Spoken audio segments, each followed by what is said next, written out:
it's Dashia D. And it's JStan. Welcome back to In Retrospect Podcast. We look beyond the surface to find understanding. Bringing you laughs, knowledge, and culture. So sit back, relax, and join the convo. Hey, everybody, we're back. It's been a while. We're back on our 2 week switch off, come back, see us in a few, and then we come back every 2 weeks.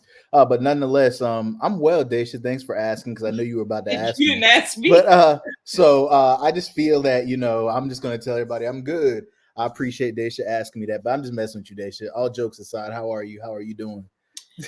I'm good. I have a new puppy. Y'all probably saw him in the last episode. What? I didn't say nothing. Go ahead and talk about your new puppy. I mean, it is what it is. The world knows. His name is Lennox. He's a golden retriever. He's mischievous. He's a Sagittarius. That's all I got. What? Why are you bringing up your signs of your dog? Like, what are you doing? Like, he is a Sagittarius. Anyway, gosh, man, y'all be so he's brought a lot of fire energy to my life. But anyway, so we're gonna jump right into let's unpack this where you guys send in your questions or we go based on what's going on in the webverse. JStan, first up, JA Morant. What's going on with him? Yeah, so we're going to talk about the JA Morant situation. I mean, he has a plethora of things going on right now. I mean, the biggest thing, if you ask me personally, he's just young, got a lot of money and a lot of time, a lot of, access to a lot of things that most younger people don't have in their early 20s. But nonetheless, the biggest thing that's going on right now that's circulating on social media and all outlets of sorts is that JA Morant was in a club of sorts early in the morning on Instagram Live, and he flashed his gun or his little pocket rocket or whatever you want to call it. He flashed it in the club while on IG Live, and folks went crazy. Oh pocket my rocket goodness. is a new one. I mean, hey, it's a bunch of names for it, but I'm gonna stay on track. But folks went crazy. He flashed it. People were displeased. People were not happy immediately. They were like, "Why are you doing that? You're showing that you're an inspiration to kids. You should know better. You got all this money." And this is just the one of many situations that have come to a head. He had some situations back in the summertime of last year. For one instance, was with his mother when she was at a Foot Locker or Foot Action, I believe, at the mall. She was having some issues. He pulled up with some guys, like 8 or 9 deep, allegedly.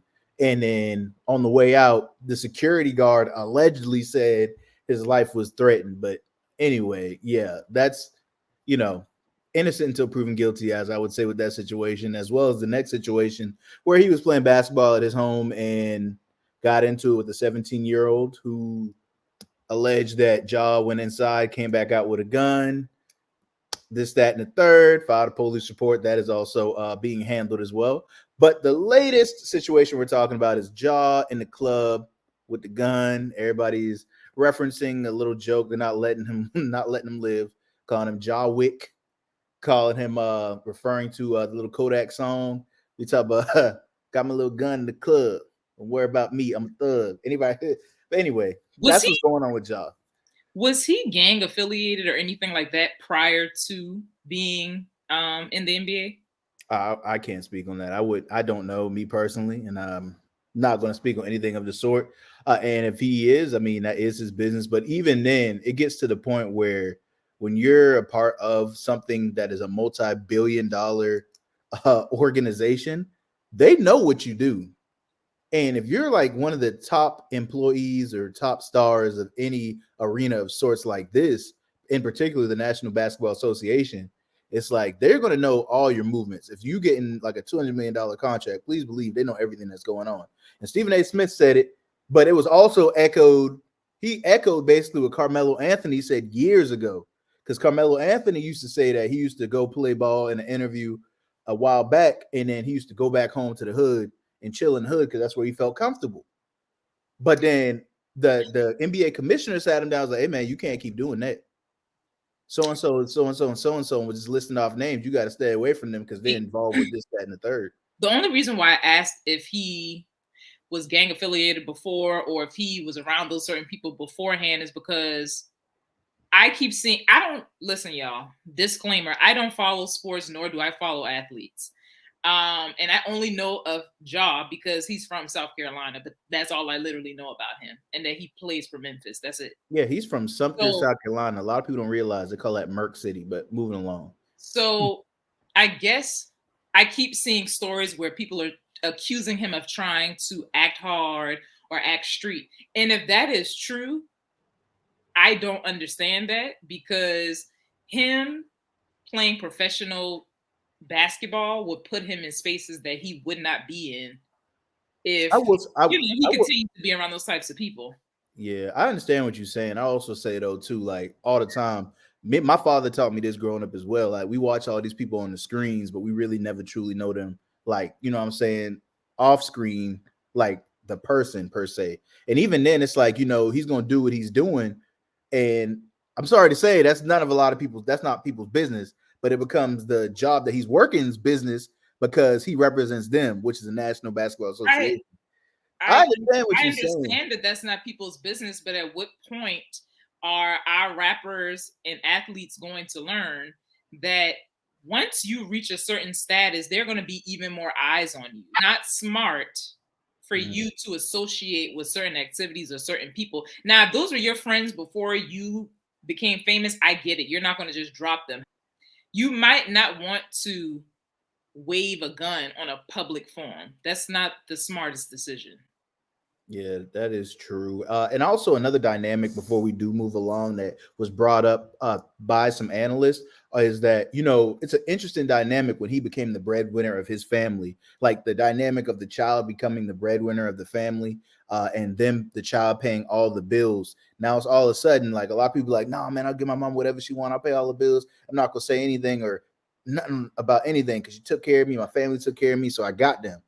But when it comes to instances like this, it really makes you think. And a lot of people be like, oh, no, I'm going to listen. If I get, advice and somebody tell me what to do. And it's like, let's really think about this. You paying everybody bills and somebody try to check you. How you going to react? Like somebody going to tell you what to do. And they be like, hey, yo, you need to chill out. How you going to tell me to chill out? I pay all the bills around here. That's why people, when they are raising these proteges, they need to also be instilling in them a moral compass and not just, oh, he gonna play ball, he gonna make it big, he gonna take care of the whole hood. That should not be the mentality. Like, yeah, they can practice their skill set and their talent, but they also need to be a well-rounded human so that once they do become successful, regardless of whatever level, they know how to carry themselves in different spaces. That's all I'm saying. Happens to the best of us. You have a lot of good things going for you, and then all of a sudden you start feeling like you're invincible. You're young, you're in your 20s, and if you're getting money, and then all of a sudden, especially in Jaws, situation, he has all these deals. Everybody can see all his deals. He's, the face got a signature shoe with Nike recently. The one of the faces of Powerade, and everybody saw the contract he got recently, which is a $200 million contract that kicks in next year. So all eyes are on him, like you stated earlier. So hopefully I he can get mean, it together. he'll He grow said up he's and seeking mature. help. What'd you say?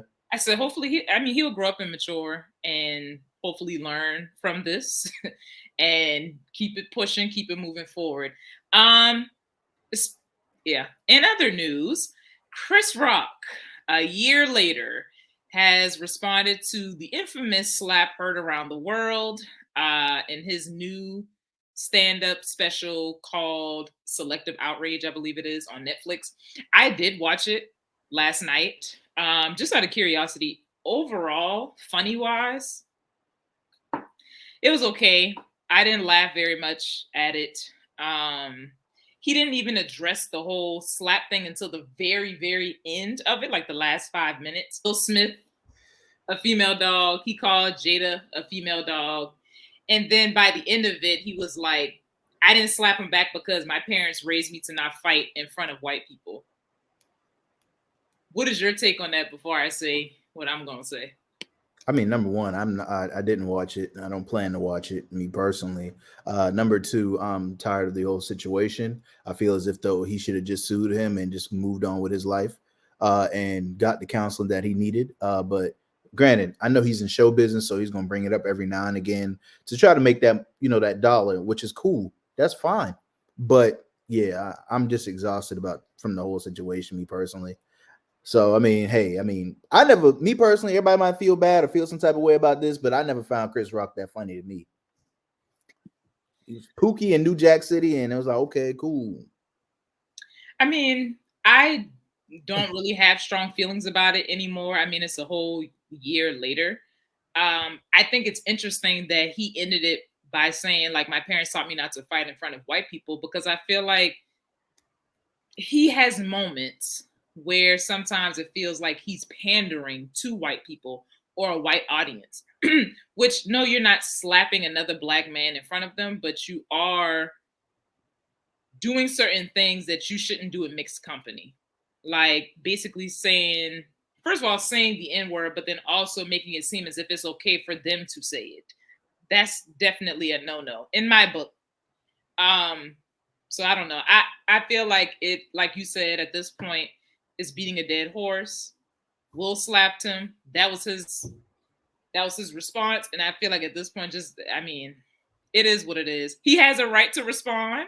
I can't tell somebody to get over it, because I know if somebody slapped the taste out of my mouth, I probably would never like them again. I probably would never speak to them I mean, again. I never told him to get over it, but my whole No, thing is, if but people online have said yeah, it. yeah, I mean, that's just the sentiment people feel as though, because it doesn't seem as if, I guess the people were saying that because they don't feel like he handled it in a manner that would be conducive to how they feel he should have handled that situation. Like there are a lot of people still to this day that say he should sue him, that he should still sue him and just do what he need to do. Like they feel like Will wasn't punished enough, but at the end of the day, I mean, he didn't do it. All right. In other news, there has been a viral video going around social media. People are in an uproar, trying to figure out who's wrong. Is it the dad or the baby daddy or the mothers? Baby mamas. Now, for the past few days, I've been going live telling my story, speaking my truth. And a lot of women having an issue calling me a deadbeat because I tell them I was being irresponsible, yet not wearing protection. But I always tell these women that I got pregnant that I do not want to be a father to these children. And I offer to pay for the abortion. Majority of times, they'll either take the abortion or they'll take a plan B. But only these 7 have kept these children. But the crazy thing about it is they want me to be responsible for some children I told them I did not want. So for some years now, some of them been trying to get in contact with me, access denied, because I don't really know why you're trying to get in contact with me. I done told you I did not want them kids. So don't expect me to be responsible financially, emotional, spiritually, mentally, or physically with some kids I do not want. I mean, you can tell that felt deeply about you know them not having those kids, but I just find it interesting how like he kept having kids with different women, and the women before him didn't notice anything. Maybe around 3 or 4, 4 or 5. Pretty sure somebody's blowing up his phone, beating down the door, or something, trying to find him to help do something at some point or another. There's no way. I'm still baffled that it even got to 7 baby mamas I'm in the not. first place. Uh, I said I'm baffled by the way he's describing this situation. But what's interesting though, I understand what you're saying too, because I do know a lot of instances where there are, women that are saying they with the local dealer, and let's say for instance this hypothetical situation, or with the local dealer, and he has several baby mothers, and they don't it don't matter to them. They'll line up and be one of them. They'll jump right in the lineup, and then all of a sudden it's just yeah. But then this video in particular, I know where he's coming from, but at the same time, it's like that's your responsibility. They're So here. here's the thing. If I'm talking to a dude, you don't have to mute. If I'm talking to a dude and we're both consenting adults and we decide we're going to have sex, and he tells me, well, listen, if you get pregnant, I ain't sticking around. Immediately, I am dry. I no longer want any parts of what's about to take place. I don't want to kiss you. I don't want anything to do with you. So yes, on the mother's side, they should have just not slept with him. On his side, his actions as far as not wanting children and having unprotected sex, those don't align. Because if you were if you feel that strongly about not producing a child, you would be wearing protection. That's only 7 that kept the babies. We don't know how many got pregnant or how many he done slept with unprotected. So that in itself is, yeah. But also, Yeah, that is a problem. I understand he said that, but that's still your responsibility. So they need to put him on child support, every last one of them. I'm pretty sure he is on it. That's probably why he jumped on there. He's stressed out because I'm gonna tell you right now, as soon as he get paid, that check gone. That's not him. Hey, I mean, I understand what you're saying completely, but even then, it's just like he got. I mean, you can't. I always say this too. Like, you can do that. You lay down, you do whatever. The child's on the way per se. You can say you want that abortion, but you know good and well that some people believe in a certain type of pro life. Who are gonna women are gonna want to be in control of their body. Like they're gonna do what they want to do. Let's not So you forget. can't Go ahead. you can't tell them like, hey yo, you can tell them I want an abortion, and then they could be like, well, nah, I'm not getting one. But let's not forget abortion was made illegal last year. Did we just forget that? Did we forget that? That's so if abortion is illegal, then she would have to take a plan B. But keep in mind, in order for a plan B to be effective, you have to be a certain weight. I think it's like you have to be less than 175. Don't quote me, look it up. But you have to be a certain weight in order for that to even be effective. But again, if abortion is illegal, then and you're past the time where you could take a plan B, you don't have enough, like you don't have a choice but to have that baby, regardless of your health issues, regardless if you're financially ready for that, you have no choice. And that's why last summer when we discussed that, I said, if the two people are not together and they can't figure it out amongst themselves, because a woman is responsible for that child at conception, because she got to change her whole lifestyle, right? That dude needs to be responsible at conception as well. Yeah, because 9 times out of 10, well, I'll say 99.9% of the time, that child is going to be staying with the mother. Exactly. But yeah, that's on him. I don't feel bad for him at all. Like you literally laid down and made your bed. So I mean, you're gonna have to deal with it. I just tired of people being just not having a lot of morals and values. Like, what is going on? I don't know, man. He's trying to make a point, but it's just like, bro. You 7 kids deep, I should say, with 7 different women. Ain't no way in the world you thought this outcome was going to be in your favor. And people can go ahead and say, well, he told them. That's fine. He told them, but he also didn't use a condom. And he could get a vasectomy. You didn't choose to get a vasectomy after the 3rd child, fertile myrtle. Speaking of the family structure, Jesse, you want to introduce the topic? Yeah, we're going to talk about how, in particular, recently Creed 3 dropped with Michael B. Jordan and cast members. I would say I don't want to short anybody, but the star-studded staff, a lot of African Americans were involved with the making of this movie. Definitely promoted a lot of Black family morals, like the importance of the Black family. Where in this movie you will see Michael B. Jordan, known as Adonis Creed, in the movie. He's the father. He's married. He has a daughter. The daughter is deaf. And you do see that he did have a child in Creed 2 as well. But now she's a little bit older, and you can see him doing sign language along with his child. He has his mother, and the whole concept of Black family is just something that's lost in movies. The most recent movie I feel like you can kind of compare it to a little bit is Black Panther. Black Panther seemed to be missing a lot of Black male figures within the movie, the most recent Black Panther. And I just found that interesting, the dynamics of those two different movies. But movies in general have been, kind of straying away from the Black male being within the family. And why is that, Dashia? Do you thoughts on that? I feel like I was trying to think of Black movies that I've seen recently. And in those movies, the father was either deceased. No, the fathers were deceased, except for what movie was that? House Party, the new version that came out. His parents were married.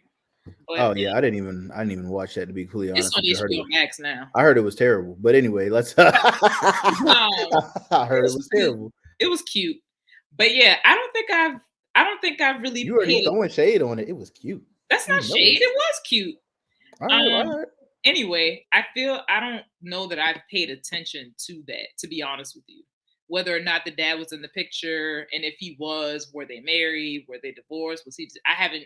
I just haven't paid attention to it. Yeah, it's really crazy too. Like if you really start to like actually pay attention to it, you start to pick up on it. It's like a couple movies. Like you start thinking about, like, say for instance, we can go as far back as like say The Blind Side or whatever, and he had to get adopted by Sandra Bullock played the mother in the movie that Yeah, adopted and brought him in or whatnot. And even then, he came from a area where his mother was just taking care of him predominantly. And then you have some other movies as well, like the reason I said the Black Panther was in particular because the first movie had all these black male figures from all over besides the ones that okay, so for instance, put it this way, they had multiple black male figures in I the know what you first mean. Black Yeah, Panther. Then in Black Panther, yeah, I'm just trying to make sure the folks at home know, or yeah. whomever's tuning in. And then in the second Black Panther, all you had was M'Baku and all the other fellas of his tribe that were yelling. But even then, they had M'Baku getting knocked across the water like he wasn't nothing. And I was just like, bro, what? I guess in my mind, so like comparing Wakanda to Woman King. First of all, Woman King was a phenomenal movie. In my opinion, it was a phenomenal movie. I feel like with the It second, was all right. it was phenomenal. The It was all right. second Wakanda, I felt like it was highlighting um black women and black women being able to lead and black women being able to have each other's backs. And so that's why I think it wasn't they didn't share so much about the fathers or the uncles or like they didn't share that much about them because it wasn't about them in this movie. Yeah, I It was respectfully about disagree on that. women. I say though they still should have brought in more black male figures than what they brought in You to that just said second who they movie. were. That's not enough. All I said was M'Baku. That's all it They was. also had never mind, that's Woman King. But also in Woman King, they showed the men. Well, I'm not talking about Woman King. I'm talking about Black Panther 2 in Right, but particular. you're saying movies in general showing black families and having the men involved. Yeah, yeah. But what I'm agree. We're on the same page with that. But I was just saying that Black Panther 2 strayed away from what it originally was promoting, and then it went to that. And yes, What it was it did have promoting? the black family. Yeah, Was it promoting the black family or Black Panther? the black family was definitely being promoted in Black Panther, the original one. Oh yeah, for sure, for sure, Okay. I for mean, sure. It was going down. I don't know. As a woman, you don't too often see movies where, especially a black woman. Let's start there. As a black woman, you don't too often see movies where black women are leading in that sort of way. Usually, if a dark skinned black woman is in a movie, she's not even the lead. Let's start there. And if she is in the movie, she's the sidekick. Girl, you crazy. Best friend. She's not the one kicking ass, taking names, and giving commands. So when I watch movies like that, where it's black women in charge, I love it. And I don't think to myself, oh no, where's her man at? I don't think that way. I don't know. I just feel as if though there should be more of a presence of the black male in the certain movies, not all movies, but certain movies. That's just What me. was That's my putting a preference. black so sticking with Black Panther, what was adding more black men to that movie going to do to enhance that movie? My thing is this: as far as enhancing the movie, like I said, they were promoting. I feel as if though they were promoting more of the black family in the first movie than they were in the second movie. The reason being was there was a lot of character development being done for the black male figures that were in the first movie that they just strayed away from in the second movie. So I mean, I wish they would have brought some of the people back, but I guess also they would due to scheduling conflicts as well. But they still could have introduced some more folks as well into the movie. That's just the way I looked at it. That's just me personally. Because Also, even when Black they were Panther is fighting, deceased. hmm? I said also Black Panther is deceased. So they had to stray away from, I guess, whatever's written in the actual comic and make the story make sense because he is no longer here. They had multiple people that they could have brought in. It could have either way. It could have gone either way that they wanted it to go, and that's all I was saying. It's just my hot take, my opinion. me I don't personally. know. But also, like I said, I know you did mention moments ago that you do find it rare where black women are the leads in certain movies. I know we did a while back in one of our previous episodes. We hit on I believe Halle being the mermaid in the Little Mermaid. And I do believe as well that Disney recently, in the last couple of months, announced that there would be somebody playing Tinkerbell in one of their upcoming movies as well. I'm about to look it up. It's I can't remember. her, the singer, her. Oh, really? Yeah, that's new. That's crazy.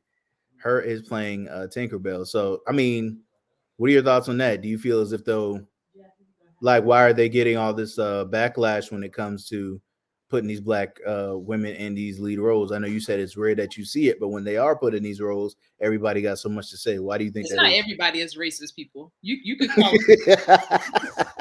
you could call a thing a thing. If it walks like a duck, quacks like a duck, it's a duck.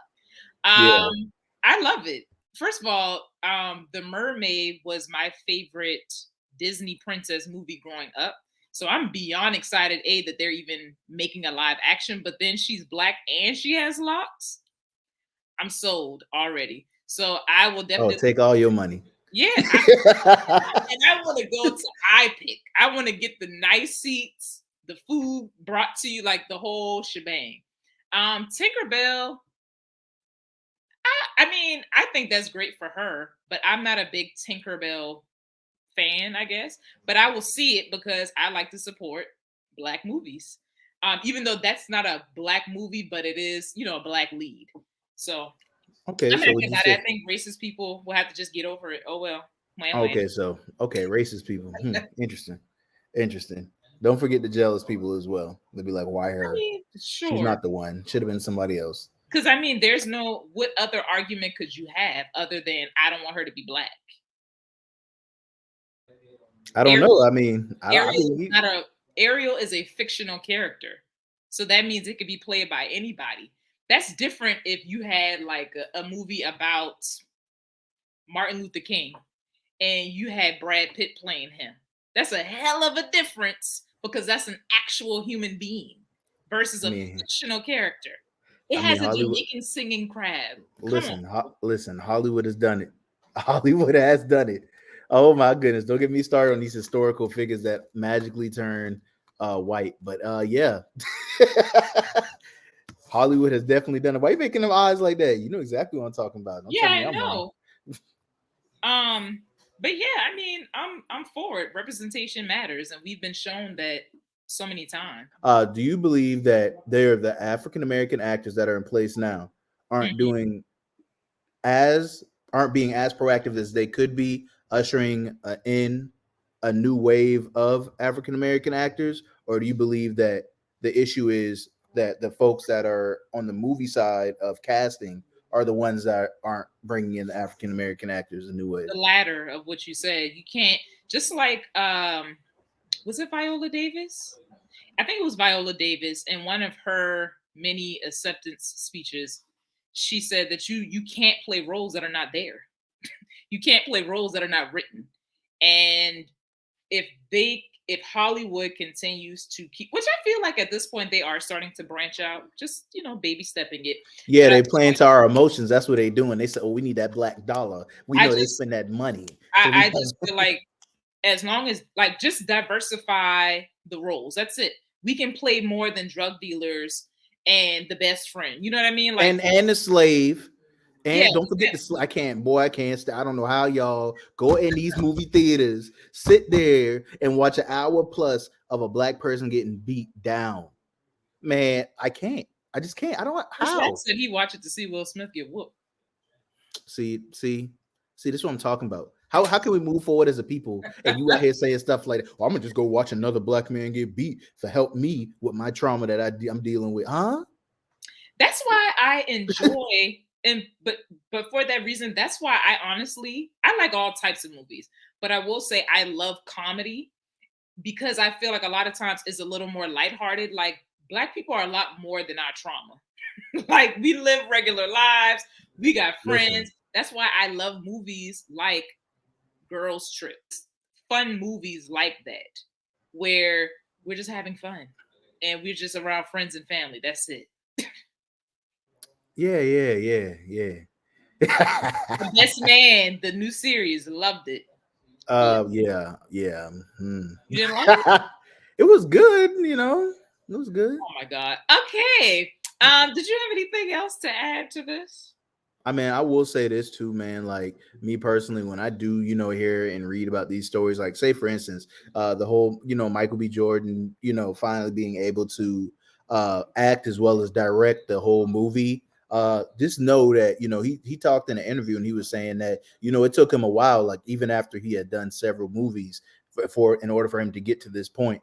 Like people got to realize, like in today's society, that we're looking for that microwave success overnight, heat it up, give it to me now. That in most things, it's not that. Like with good, the most, the great things that come, the best things that you can get in life aren't going to happen overnight. So that's just something that everybody needs to be mindful of. Do you have anything, Dashia? Nope, I think that's a great note to end on. I have been Dashia D. And I've been JStan. Join us every other Friday at noon. And always remember to like, comment, and subscribe.